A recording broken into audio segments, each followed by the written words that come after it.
Sebelum kita lanjut, jangan lupa like, comment, subscribe, dan nyalakan notifikasinya agar tidak ketinggalan info terbaru lainnya. Semoga bermanfaat. Assalamualaikum warahmatullahi wabarakatuh. Seperti biasa sebelum kita mendengarkan ceramah Ustadz Yahya Waloni, biasakan nonton sampai selesai agar tidak salah paham. Dan jangan lupa dukung terus channel Islam agar semakin berkembang. Bagikan link videonya ke sosial media, berikan like yang banyak ya. Terima kasih. Subscribe. Ini Allah perintahkan kepada Nabi kita tercinta Rasulullah Muhammad sallallahu alaihi wasallam. Ya ayuhan nabiyyu jahidil kufar wal munafikin waqlus alaihim wa mawahum jahannam wa bi'sal masir. Wahai Muhammad, perangilah orang-orang kafir dan orang-orang munafik, waqlus alaihim, bersikap keras kepada mereka. Sesungguhnya tempat kembali mereka neraka jahanam yang sangat pedih. Jadi kalau mau bersikap keras, jangan kepada saudara muslim, bersikap keras kepada kafir dan munafik.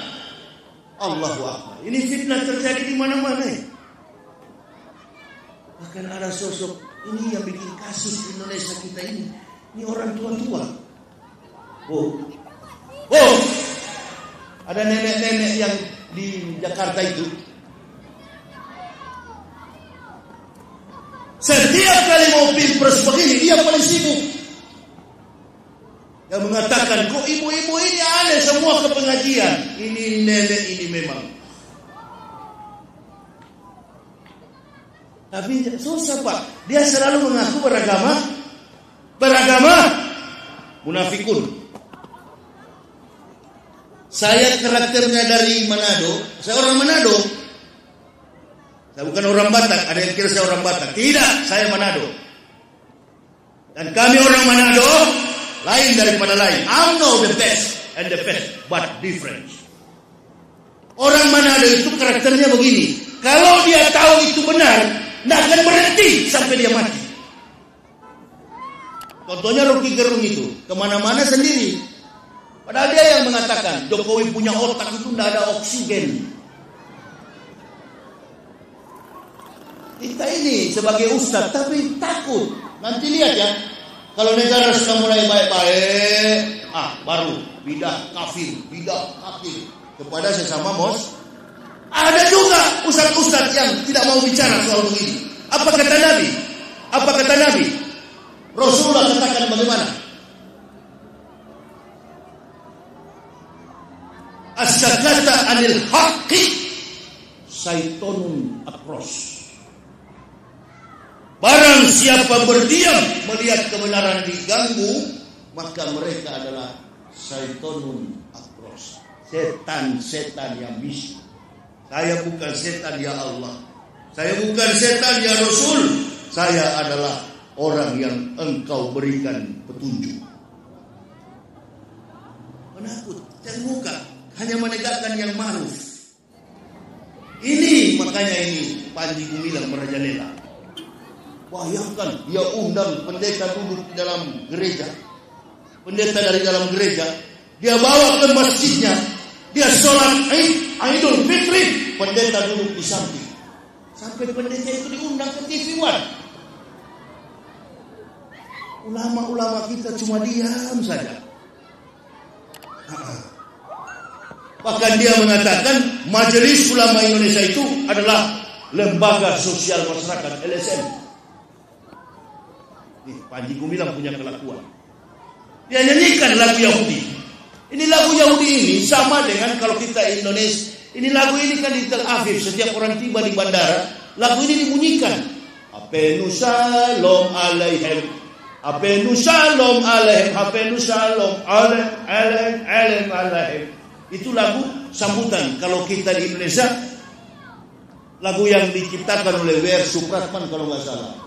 Tanah airku Indonesia, negeri elok amat ku cinta, tanah tumpah darahku yang subur. Nah itu lagu kebangsaan Israel yang dinyanyikan oleh Panji Gumilang. Tapi lagu ibadah mereka, Adonai Jismur kami kolra, Yesemur et nafseta mikolra, Adonai Jismur kakaufu eka me'ata we'at olami. Di Panji Gumilang pikir tidak ada yang ahli dalam soal bidang Israel itu. Kalau Ustaz Somad ahli dalam bidang apa itu bahasa Arab, insya Allah saya ahli dalam bidang kekafiran Yahudi itu. Nah iya, karena memang abjadnya ini hampir sama dengan huruf ini. Antum kalau lihat bahasa tulisan Yahudi, bahasa kitab Talmud bukan Taurat, Talmud, Yudaisme, kitab orang Yahudi itu sama dengan Quran. Jadi saya curiga ini Panji Gumilang ini jangan-jangan tadi itu antek daripada Yahudi. Belajar ilmu musuh untuk menyusun kekuatan, mencari tahu ilmu lawan supaya bisa Islamkan lawan. Bukan mencari tahu ilmu lawan lalu kita ikut pikiran lawan. Ini namanya munafik dalam Islam. Tidak ada benih munafik itu dalam keluarga kami. Saya apalagi bapak saya tentara. Dilarang munafik begitu. Itu munafik begitu tuh yang suka-suka balik-balik, benar jadi salah, salah jadi benar. Itu adalah pikiran Karl Marx dalam bukunya Gospel Capital, Das Kapital. Pikiran komunis Karl Marx. Orang Yahudi dia. Jadi dunia ini dikotori, dirusak oleh Yahudi. Itu ibu bapak. Kristen ini pun jadi rusak karena pikiran Yahudi. Paulus dari Tarsus Asia Kecil adalah orang Yahudi. Ibunya dari suku, bapaknya dari suku Benyamin, ibunya dari Romawi. Paulus lahir 2 sesudah Masehi. Al-Masih atau Yesus Masya lahir 6 sebelum Masehi. Paul lebih muda 8 tahun daripada Isa alaihissalam. Jadi kitab orang Kristen itu bukan Injil.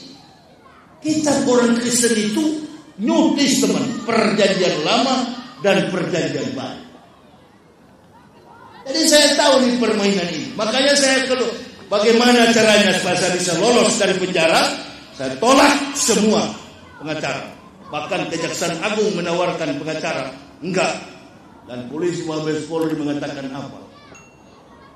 Bu, bilang sama istri saya nih, masih hidup ya, sama-sama sholat subuh.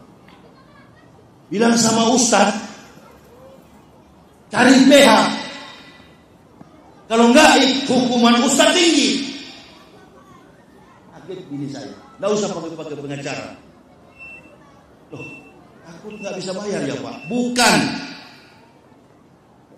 Kapan kita pernah ceramah keliling Indonesia ke Sulawesi, Kalimantan, sampai ke Nangro, Aceh, Darussalam, sampai ke perbatasan Laut Cina Selatan, keliling Jawa. Pernah kita pakai pembantu, pakai sopir atau pakai bodyguard? Kapan pernah kita pakai pengawal? Apalagi kita di dalam penjara. Yang penting kita di penjara bukan karena maksiat. Kamu sadar saya bilang sama istri saya, bukan cuma saya yang mengalami begini. Bukan cuma Habib Rizik, bukan cuma orang-orang FPI, bukan cuma para ulama yang dipenjarakan. Para nabi-nabi di zaman sebelum datangnya baginda Rasulullah Muhammad Sallallahu Alaihi Wasallam sudah dipenjarakan tanpa asbab dan musabab, tanpa ada sebab. Karena marahnya penguasa, karena tersinggungnya kafir dan munafik, kita masuk penjara. Ma'asabah min musibatin illa bi'idnillah. Masuk penjara karena izin Allah. Terima itu, syukuri, alhamdulillah. Yakin saja saya bilang, tidak lama saya dihukum. Semua pada takut. Sampai kawan-kawan saya, loh, ada satu Habib yang dari Dewan Dakwah Jakarta, Al-Katiri, Beliau bilang, ibu bilang sama Ustaz, jangan tolak. Beliau tidak tahu. Ini permainan kafir, permainan saya dulu.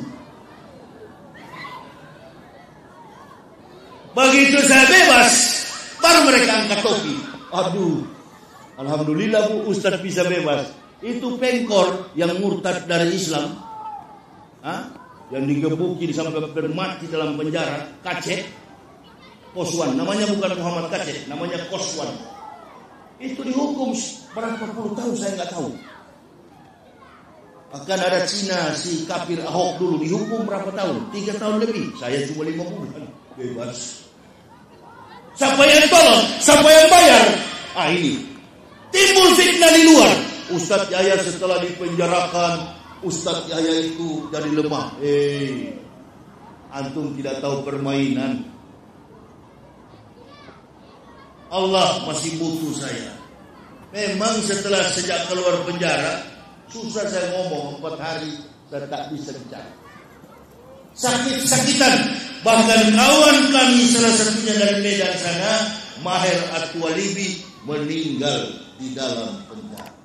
Karena penjara kami itu bukan di atas tanah, di bawah tanah, Mabes Polri. Jadi kalau orang sudah masuk situ mungkin pikir-pikir, aduh masuk lagi kapok. Itu semua Allah yang tentukan.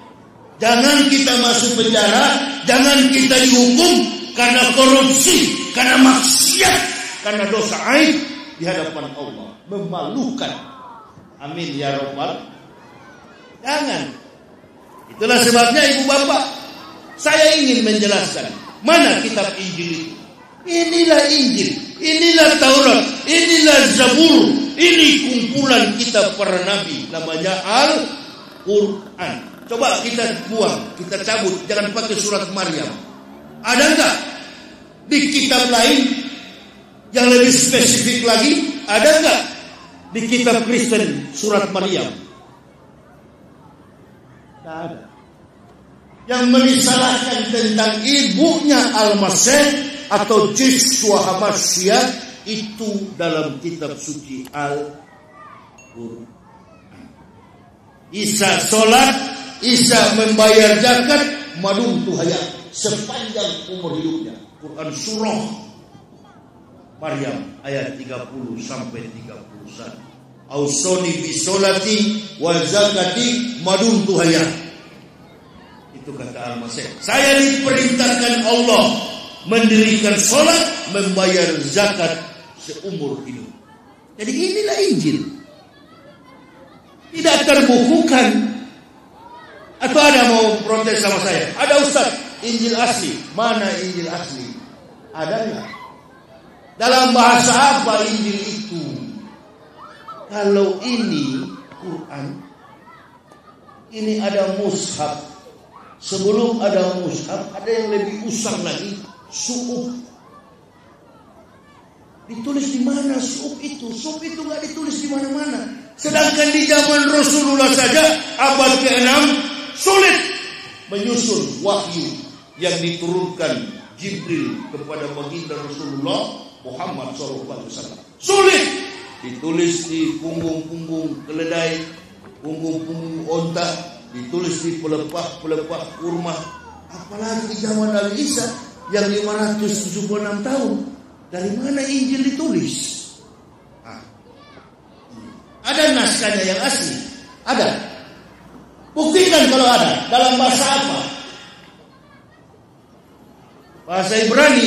Bahasa Ibrani resmi setelah Inggris London menyerahkan kemerdekaan kepada Israel. Abjadnya saya tahu. Alef, Bet, Gimel, Dalet, Waw, Sayin, Ket, Tet, Yod, Kaf, Lamet, Mem, Nun, Samet, Ain, Tersyadek, Kofresh, Shin, Tau. Ini Panji Gumilang tahu nggak? Ya tahu nggak syahadat orang Yahudi? Apa syahadat orang Yahudi? Hampir sama dengan Islam. La ilaha illallah. Karena semua nabi datang umatnya mengucapkan la ilaha illallah. Adam Rasulullah, la ilaha illallah. Musa Rasulullah, la ilaha illallah Isa Rasulullah, atau dalam bahasa Ibraninya Shema Yisrael Yahweh Elohenu Yahweh Ehad. Dengarlah Israel, Tuhanmu adalah Yahweh, Yahweh itu Ehad. Atau dalam bahasa Ibraninya, dalam bahasa Arabnya Ahad. Qul huwallahu ahad, Allahus samad, lam yalid wa lam yulad wa lam yakul lahu kufuwan ahad. Inilah fondasi yang kuat dalam keimanan Islam. Yahudi juga punya keimanan itu, tapi dia tidak lanjut. Dia hanya mengucapkan Shema Yisrael Yahweh Elohenu Yahweh Ehad. Dia tidak mengucapkan Muhammad adalah Rasul Allah. Tapi Yahudi ini dasar munafik, dia pergi ke tembok. Dia tak ada di tembok ratapan. Bangunan Sulaiman, bangunan Solomo. Apa dia bilang? Hikoman takim, dakhola Muhammadin, dakhola Muhammadin, Muhammadin 7 kali. Kami menunggu datangnya Nabi terakhir Rasulullah Muhammad SAW. Coba ibu bapak kalau nggak percaya, sudah lama saya sampaikan ini. Dari tahun 2008 belum ada YouTube. Sekarang terbukti Yahudi menyebut nama Rasulullah Sallallahu Alaihi Wasallam. Ikomantakin dakhala Muhammadin kepada Nabi kita Muhammad Sallallahu Alaihi Wasallam.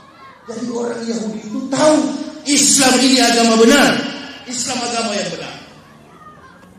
Coba sederhana kita berpikir begini, tanya sama orang Kristen, kamu yakini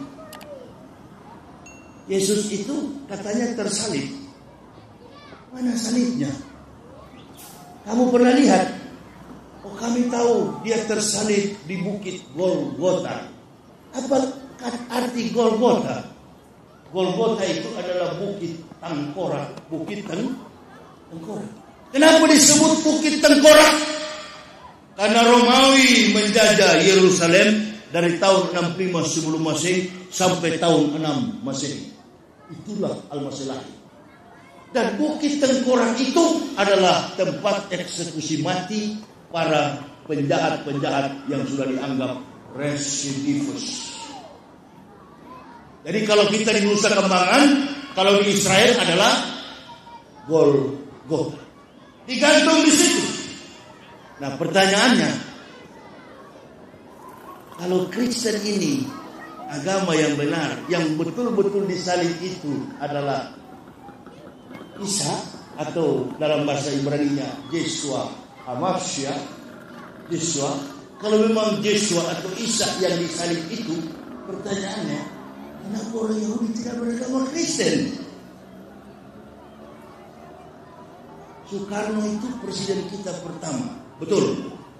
Yang tahu Presiden Soekarno adalah orang Indonesia. Tidak mungkin Malaysia mempresidenkan Soekarno. Dia lahir di Pulau Jawa, dia adalah presiden Indonesia. Masyarakatnya warga Indonesia. Nah, Al-Masih juga begitu. Kalau betul dia tersalib dan ada tanda-tanda mujizat, katanya baik Tuhan terbelah dua, baik Sulaiman terbelah dua, orang-orang yang mati bangkit. Itu penjelasan Bible Kristen, bukan Injil. Itu penjelasan Bible Kristen. Di mana Ustaz? New Testament, Perjanjian Baru. Katanya orang-orang yang sudah lama mati bangkit kembali. Pertanyaannya kepada para pendeta, habis bangkit kemana lagi itu mayat? Irasionalitas, kemampuan kita untuk mendapatkan pikiran yang rasional adalah Al-Quran. Inna nahnu nazzalna dzikra wa inna Allaha lahafizun. Baru dikatakan yang murtad dari Islam, innalillahi. Allah katakan, kami yang menurunkan Al-Quran, kami yang menjaganya. Dari muridnya sampai rektornya, Panji Gumilang, sama. Saifuddin juga mengatakan kemarin, 300 ayat kata Saifuddin harus dihapus. Begitu juga Panji Gumilang mengatakan, Al-Quran itu adalah pikiran Muhammad. Allahu Akbar. Panji Gumilang 1999 Konven Pendeta, bahkan 1994 Konven Pendeta in Leiden, Belanda, mengumpulkan para ahli-ahli bahasa di seluruh dunia, Yahudi dan Nasara, untuk mengkantar, memalsukan isi daripada Quran. Panji Gumilang lupa. Orang-orang pintar di dunia ini beberapa kali ingin memalsukan Al-Quran. Apa yang mereka dapati?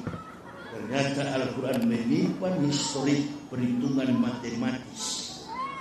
Setiap jumlah ayat dalam Al-Quran, kalau dia satuan 9, kalau dia puluhan 19, kalau dia ratusan 109, ujungnya pasti dikunci dengan angka 9. Bapak Ibu jalan kerja, hitung setiap ayat dan kata-kata dalam Al-Quran, ujungnya 9. Kalau dia berubah, berarti ada yang berubah. Ini orang muda, orang pintar, apalagi cuma otaknya Gumilang dengan Taifudin ini.